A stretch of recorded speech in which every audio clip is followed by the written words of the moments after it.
This is the hack to revise things quickly. Hi everyone, this is Dr. Rashmi and welcome to my YouTube channel. तो thumbnail आपने देखा होगा कि मैंने कैसे 2 महीने 1.5 महीने के अंदर में 3 बार सिलेबस रिवाइज किया। अब आप सोचोगे ये ह्यूमनली पॉसिबल ही नहीं, आप चाहे कितना ही बोल दो मैं झूठ बोल रही हूँ। तो मैं आपको एक प्रूफ देती हूँ। कोई बंदा अगर 1 साल तक 400 क्वेश्चन पर डे के हिसाब से सॉल्व करे तो उसके लिए ये चीज़ ह्यूमनली पॉसिबल है। अब मैं आपको बताऊंगी कि क्या आपको लगता है कि मैं 400 क्वेश्चन जो मैं रोज रिवाइज करती थी उतना उसको इंटू 360 कर दो, उस 3 बार रिवाइज किया? नहीं, इसका एक अलग स्ट्रैटेजी था, इसका एक अलग अप्रोच था। डर मेरे अंदर भी बहुत था, लेकिन कैसे किया मैंने इस चीज को, कैसे 3 बार कर लिया, इसको मैं अभी आपको बताने वाली हूँ। और आपको कैसे इस 2 महीने में, आपको इस 2 महीने में जितना भी टाइम बचा है उसको कैसे आप टाइम मैनेज कर सकते हो। अपना time management is the crucial thing, keeping काम इज द क्रूशियल थिंग। कैसे आप अपना दिमाग बिल्कुल शांत रख के फॉलो कर सकते हो एक ब्लूप्रिंट, मैं आपको इस वीडियो के अंत में एक PDF बना के समझाऊंगी। That will be something ideal, you can modify according to your plan. But video start करने से पहले मैं आपको एक चीज बताना चाहती हूँ। एकेडमी का आरंभ इवेंट एंड हो गया, बट उसमें जो ऑफर है वो 9th तक है, 9 मार्च तक अवेलेबल है, जो कि आपको अनअकैडमी प्लस सब्सक्रिप्शन 4499 में मिलेगा। एंड जो बच्चे 10th से 11th में जा रहे हैं 9999 में आपको सब्सक्रिप्शन मिल रहा है। और याद रखिए आपको पूरे 1 साल के लिए ये सब्सक्रिप्शन मिल रहा है। और साथ में आपको इसमें मेंटरशिप एंड AI चैटबॉट जो है इसमें नया लॉन्च हुआ है। एकेडमी में AI चैटबॉट भी मिलेगा जिसमें कि आप अपना डाउट क्लियर कर सकते हो, लाइक स्टडी बडी जो हम लोग व्हाट्सएप पे यूज करते थे। सो आप लिंक डिस्क्रिप्शन में है, आप उसको चेक कर लो। याद रखो सिर्फ 9th तक है और पूरे 1 साल के लिए आपको जो है सिर्फ 4499 में आपको सब्सक्रिप्शन अनअकैडमी प्लस का मिल रहा है। Affordable for everyone, so go and check it out with the video. पहले मैं आपको बता दूं, अगर आपको याद हो तो मैं अपने कॉलेज में थी, भागलपुर में, घर पे नहीं थी, किसी कोचिंग में नहीं थी। मैं भागलपुर में थी और मेरे चल रहे थे एग्जाम्स, ठीक है। अब मेरे एग्जाम्स चल रहे थे तो मुझे था कि यार मेरा तो टारगेट ये था कि मार्च 1 से तैयारी स्टार्ट कर देना है। लेकिन अब ये समझो कि एग्ज़ाम का जो 3 महीने मुझे प्रिपेयर करना पड़ा, उस कारण से मेरे नॉलेज में कितना गैप आ गया होगा। मुझे डर अंदर से लग रहा था कि दिसंबर से मैंने एग्ज़ाम का तैयारी स्टार्ट किया, यूनिवर्सिटी एग्जाम्स का, ठीक है, जो भागलपुर में हो रहा था। दिसंबर, जनवरी, फरवरी, और ये सब एग्जाम्स ना स्टेट कॉलेजेस में से लेट हो जाते हैं, डिले हो जाते हैं, और खिंचकर ऐसे 15 मार्च तक चला गया। मैं घर पहुंची 17 मार्च को। मुझे तो इतना गुस्सा आ रहा था, इतना गुस्सा आ रहा था, और इतना मुझे लग रहा था कि यार मैं एग्जाम छोड़ के ही चली जाऊं। लेकिन होता है ना कि पेरेंट्स, दोस्त, वाइज लोग सजेशन देते कि यार मुझे पता है तुझे बहुत चुल है, लेकिन फिर भी एग्जाम दे कर आना। ऐसे भी 3 महीने के लिए गायब होने वाली है, कम से कम एग्जाम दे दे ताकि फेल ना करे, तो ताकि तेरे बैक ना लगे। किसी भी तरह से मैंने अपना आपा नहीं खो के एग्जाम दे दिया। भगवान की कृपा है, सारे सब्जेक्ट में पास भी हो गई एंड सारे वाइवास भी क्लियर हो गए। उसके बाद जब मैं घर आई तो आपको मैं इतना बता दूं, मेरी आदत नहीं है कि मैं चेयर टेबल पे पढूं। मेरा कोई डेजिग्नेटेड स्पेस नहीं था घर में कि जहाँ पे एक स्टडी रूम हो, कोई आपको डिस्टर्ब नहीं कर रहा हो। हमारा घर छोटा सा है और हम 4 लोग रहते हैं, और उसमें कैसे आप मैनेज करोगे इन 2-3 रूम्स, आपको you have to figure it out। और घर आप आए हो, नया environment है। It was very difficult for me at that time to convince my family to give me 1 room separately and not to watch TV, not to talk so loudly, not to invite any friends at home, not to invite relatives। आप believe नहीं करोगे, उसी 2 महीने में मेरी अपनी cousin, जो कि मेरी बहुत क्लोज कज़न सिस्टर थी, उनकी शादी थी उसी 2 महीने में। लिटरली 7 मई को एग्ज़ाम था, ठीक है।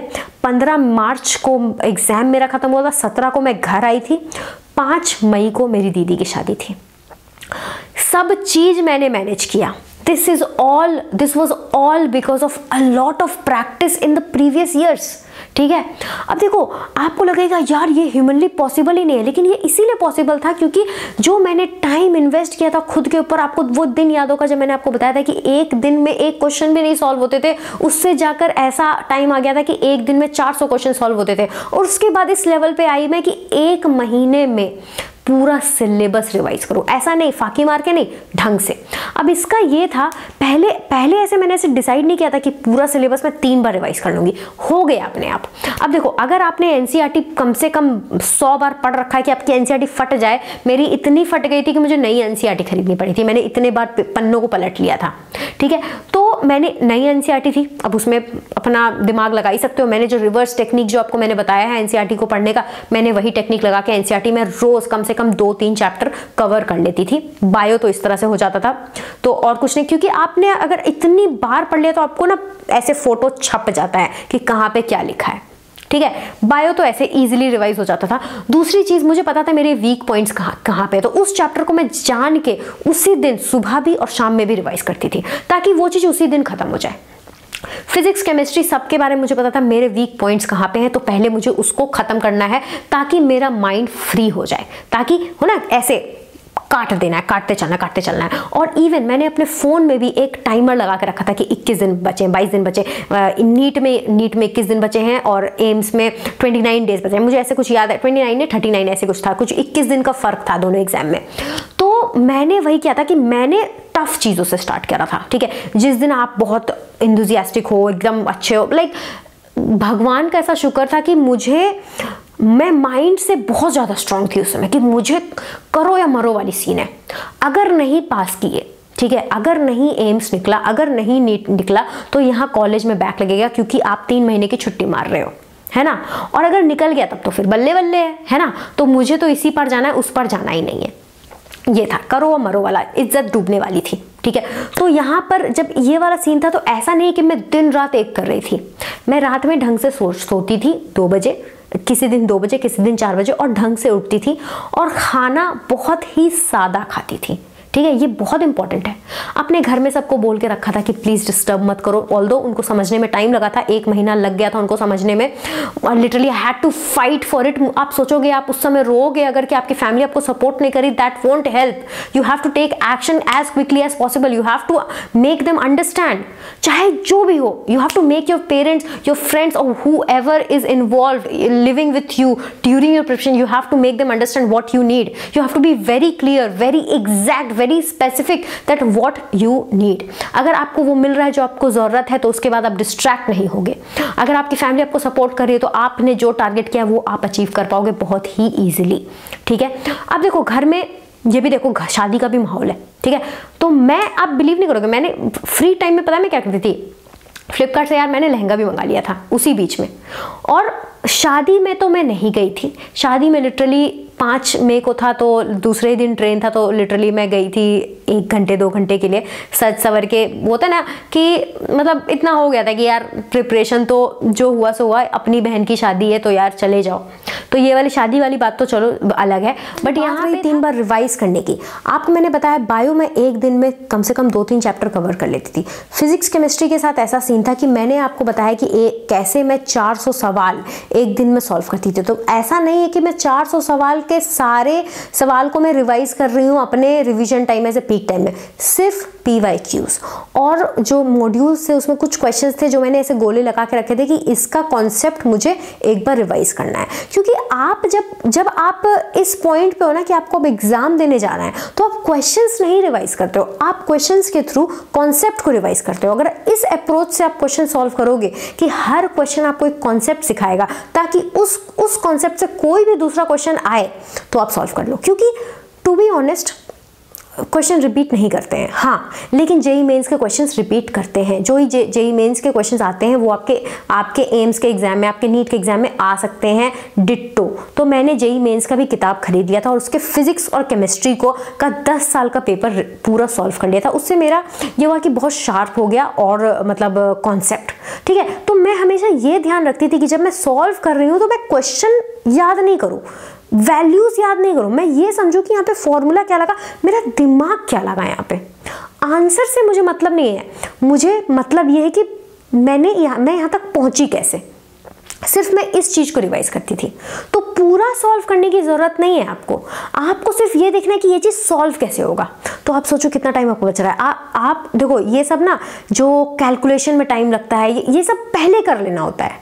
अगर आपका टारगेट है कि आप 3 महीने में, अगर आप 3 महीने में 3 बार रिवाइज करोगे तो ऐसे समझ लो कि आपको कैलकुलेशन आपकी फास्ट होनी चाहिए। आप यहाँ पे 3 महीने में कैलकुलेशन के ऊपर प्रैक्टिस नहीं कर सकते हो, आपके पास टाइम सिर्फ कॉन्सेप्ट रिवाइज करने का है, ठीक है। तो बस मैं प्रीवियस ईयर क्वेश्चंस जब रिवाइज करती थी तो मैं यही सोचती थी कि हर एक कॉन्सेप्ट में रिवाइज हो रहा है कि नहीं हो रहा है। बोल देते ना कि this is the ultimate attempt, ठीक है। तो उसके बाद आपको ये हो जाता है कि करो, अभी बस करके खत्म करना है। तो दिमाग भी आपको एक रास्ता बताएगा कि कैसे आप इस चीज को खत्म कर सकते हो।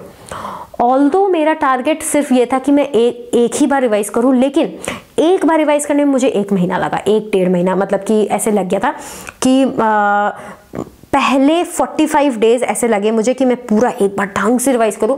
उसके बाद ऐसा हुआ कि 15 डेज 20 डेज के बीच बीच में मैंने 2 बार और रिवाइज कर लिया, ठीक है। 20 डेज ऐसे मिला के 15-20 डेज।